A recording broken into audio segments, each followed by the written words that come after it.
देवियों और सज्जनों, जगदीश सोशल मीडिया नेटवर्क में आप सभी का दिल से स्वागत। प्रतिदिन के अनुसार प्रस्तुत करते हैं स्वामी वासुदेवानंद जी सरस्वती इनके अमृतमय वाणी द्वारा विष्णु सहस्त्र नाम प्रवचन। प्रथम नमन आपको। जय गुरुदेव। श्री विष्णु सहस्त्रनाम ज्ञान यज्ञ प्रवचन क्रमांक 484, श्लोक क्रमांक 63 और नाम क्रमांक 469। जय महाकाल। आज 4 अक्टूबर 2021 है और आज से अपना महामृत्युंजय महायज्ञ ठीक 134 दिन शेष है। जय महामृत्युंजय महायज्ञ। ओम त्र्यंबकं यजामहे सुगंधिं पुष्टिवर्धनम् उर्वारुकमिव बन्धनान् मृत्युर्मुक्षीयमामृतात्। सदाशिवसमारम्भान् शङ्कराचार्यमध्यमाम् अस्मदाचार्यपर्यन्तां वन्दे गुरुपरम्पराम्। नमः चिन्मय देवाय तेजोमयाय धीमहि सुबोधानन्दरूपाय नमः पुरुषोत्तमाय च। शान्ताकारं भुजगशयनं पद्मनाभं सुरेशं विश्वाधारं गगनसदृशं मेघवर्णं शुभांगं लक्ष्मीकान्तं कमलनयनं योगिभिर्ध्यानगम्यं वन्दे विष्णुं भवभयहरं सर्वलोकैकनाथम्। महायोगपीठे तटे भीमरथ्यां वरं पुण्डरीकाय दातुं मुनीन्द्रैः समागत्य तिष्ठन्तमानन्दकन्दं परब्रह्मलिङ्गं भजे पाण्डुरङ्गम्। स्वापनः स्ववशो व्यापी नैकात्मा नैककर्मकृत् वत्सर वत्सल वत्से रत्नगर्भो धनेश्वरः। ॐ नैककर्मकृते नमः। ओम तत्सत्। नैकात्मा परमात्मा अनेक रूप धारण कर अनेक प्रकार के कर्म करता है। उसको पहले नैकात्मा कहा। वह अनेक कर्म करता है ना, इसलिए अब उसको नैक कर्मकृत नाम से कहते हैं। भगवान कितने कर्म करते हैं, उन कर्मों का कोई अंत नहीं है। नैक कर्मकृत का अर्थ है जगत की उत्पत्ति, स्थिति और प्रलय रूप तथा भिन्न भिन्न अवतारों में मनोहर लीला रूप अनेक कर्म परमात्मा करता है। ये पूरा संसार जो कुछ उसने निर्माण किया है ना, कितना बड़ा कर्म है। भगवान अनेक कर्म करते हैं, इसलिए उसको नैक कर्मकृत कहते हैं। भाष्यकार इसका अर्थ लिखते हैं, जगद उत्पत्ति संपत्ति विपत्ति प्रभृति कर्माणि करोति इति नैक कर्मकृत। संसार की उत्पत्ति, संसार की उन्नति, संसार की विपत्ति आदि कर्म करते रहते हैं परमात्मा, इसलिए उनको नैक कर्मकृत कहा जाता है। देखो, ये जो संसार है ना, ये कर्मों का महान सागर है। यहाँ पर जो कुछ भी है सो गतिशील है, चल ही रहा है। और संसार का अर्थ है संसरति इति संसार, जो सरकता रहता है वह संसार है। संसार के जितने सारे नाम हैं, संसार कहो, जगत कहो, भव सागर कहो, ये सब चलने वाले धातु से ही बने हुए हैं। गंद्रिगतौ इस धातु से जगत बनता है, भू भवती इस धातु से भव बनता है, भवसागर इत्यादि बहुत सारे नाम है इस जगत के। संसरति इति संसारा। और ये सब कर्म परमात्मा के कारण हो रहे हैं। परमात्मा के कोई इतने ही कार्य नहीं, भगवान कितने कार्य करते हैं, बहुत से कार्य करते हैं भगवान। परित्राणाय साधूनां विनाशाय च दुष्कृतां धर्म संस्थापनार्थाय संभवामि युगे युगे। ये भगवान के अवतार कार्य है। किंतु इस सृष्टि का सर्जन, पालन, विसर्जन करना भी उनका ही तो काम है। ये तीन शब्द कहने के लिए तो बहुत ही सरल है महाराज, सर्जन, पालन, विसर्जन, किंतु इनमें अनंत रहस्य छिपे हुए हैं। भगवान का सर्जन कितना बड़ा है, कितना बड़ा है भगवान का सर्जन। फिर उनका पालन करना, जितनों को भगवान उत्पन्न करते हैं ना, उनका पालन भी उनको करना है। फिर उनका विसर्जन करना है। ये सब अद्भुत है और हमारी मानवीय बुद्धि से वह बहुत परे है। भगवान का सर्जन बहुत ही सुनियोजन पूर्वक है। कितना सारा जीव जंतु परमात्मा ने निर्माण किया है। यहाँ पे अनावश्यक कोई नहीं है।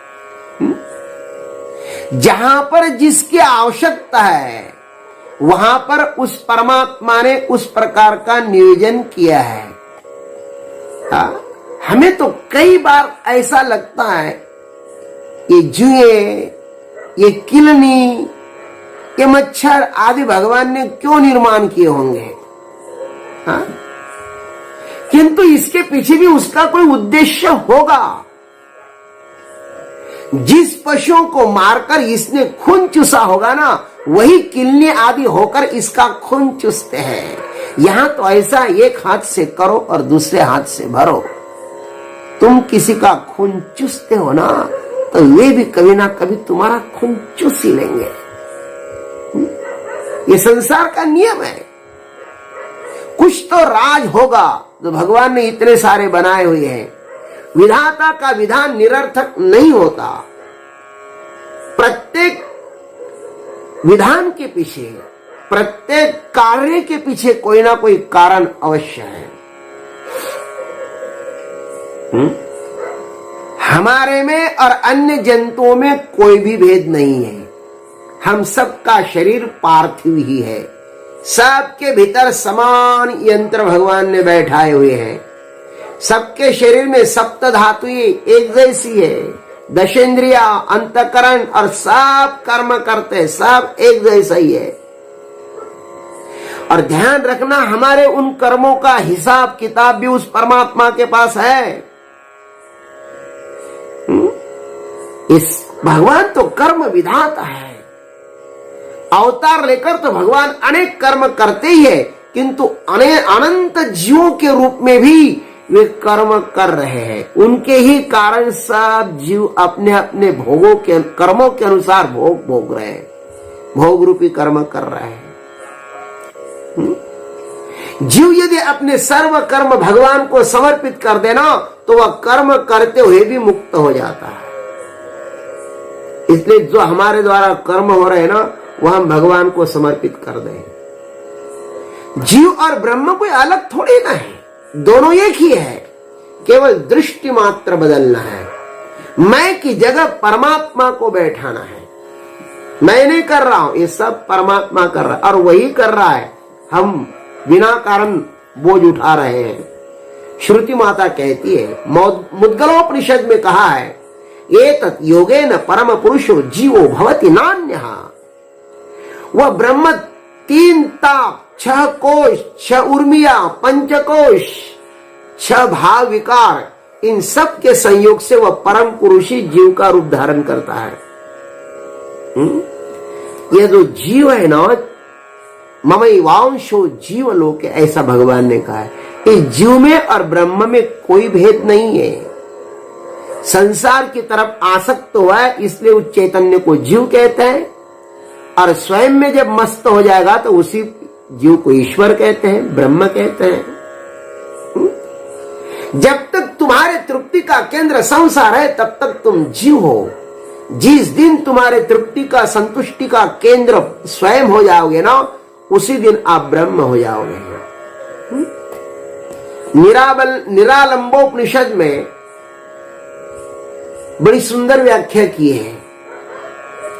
जीव इति च ब्रह्म विष्णु विषाणेन्द्रादीनां नाम रूप द्वारा स्थूलोहम इति मिथ्याध्यास वशात जीव।